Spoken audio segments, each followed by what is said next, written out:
Bonjour. Nous on a assisté à une très belle version de Germinal, avec des effets scéniques et des effets aussi de gestuels formidables, Oui. et une interprétation magistrale. Merci. Voilà. Et un condensé de l'œuvre qui est volumineuse, bien choisie, bien faite. Alors, je voulais savoir comment vous avez choisi, en fait,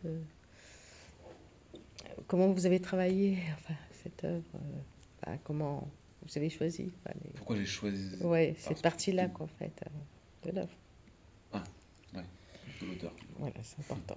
Et on parle de Germinal, hein? Oui. Et je pense qu'au départ, c'est un peu comme un rêve d'enfant parce que c'est d'abord, il y a à la fois l'œuvre littéraire qu'on découvre au collège, qu'on Oui. lit plus ou moins, parce que c'est quand même 600 pages, un Oui, c'est roman un gros dense. volume, hein. C'est un gros volume, c'est le 13e volume des Rougon-Macquart, donc pour les plus curieux, il faut déjà lire quelques romans pour vraiment comprendre l'histoire d'Étienne, Mhm. qui démarre en fait avec l'Assommoir, 2 romans plus tôt. Oui. C'est là où on le découvre pour la première fois. Et dans Germinal, ça devient un roman absolument phare de toute la littérature pour l'engagement, le travail journalistique, le fait que Zola va aller dans les mines, rencontrer des chefs syndicalistes en pleine grève. Et je pense que c'est un roman marquant parce qu'il y a le film aussi de Claude Berry, qui est un film magistral, avec notamment Renaud en Étienne Lantier, qui est vraiment sublime. Film qu'on a très peu revu, voire pas du tout revu pour le spectacle. Et nous, ce qui nous intéressait, c'était le parcours d'Étienne et son courage, sa transformation, et le fait qu'il se questionne pour trouver une place dans le monde qu'il va découvrir tout au long de son voyage au Coron. Pas facile, hein? Facile, oui. Oui. Et le choix de la musique du rap, je voudrais savoir, quelle est la chanson, tout ça, parce que ça Oui. m'a... En fait, on s'est renseigné sur tous les chants et les musiques qui avaient un esprit révolutionnaire. Donc le rap est révolutionnaire. Il y a une chanson irlandaise aussi sur la grève de la patate, aussi Johnny Hallelujah. Donc ce sont des musiques qui vraiment traversent toutes les époques et toutes les révolutions. Oui. Et Mathieu étant amateur de rap, c'était l'occasion. Alors, oui, expliquez-moi. Par rapport au rap, toujours Oui, surtout la chanson que vous avez interprétée. C'est surtout, oui, c'est ça. Je pense que c'est arrivé un peu comme ça.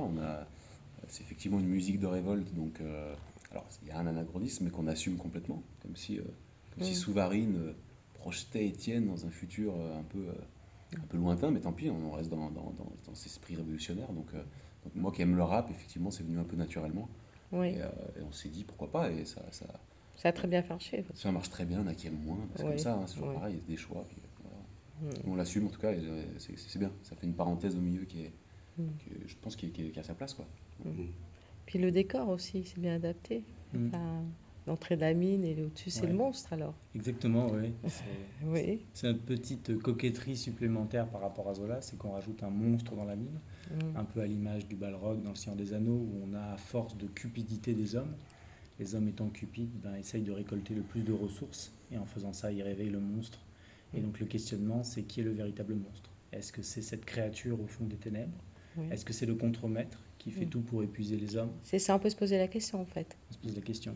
Est-ce que c'est le père de Étienne Lantier qui bat son fils parce qu'il a des attentes sur lui? Comment on dépasse l'hérédité sociale et familiale? Ça, c'est le thème des Rougon-Macquart. C'est ça la question du monstre. C'est très bien en fait mené en fait par rapport à ça, quoi. J'étais très touchée par le décor aussi. Voilà. Et vous allez donc le jouer à Avignon là pendant tout le festival. Exactement. Donc on est là jusqu'au 25 juillet. Relâche le dimanche. Espace Saint-Martial à 10h. D'accord. Merci beaucoup. Merci. Merci. Un petit mot à rajouter? Qu'est-ce que vous voulez laisser passer un petit message au public? Non, on prend beaucoup de plaisir sur ce travail de création, parce que on se pose beaucoup la question de qu'est-ce qui pousse quelqu'un à se révolter. Et dans notre adaptation, c'est vraiment l'amour de Catherine qui va lui donner le courage D'affronter, quoi. d'affronter Oui, et de rassembler tout le monde avec une quête commune. d'accord. Merci beaucoup. Merci. Merci à vous.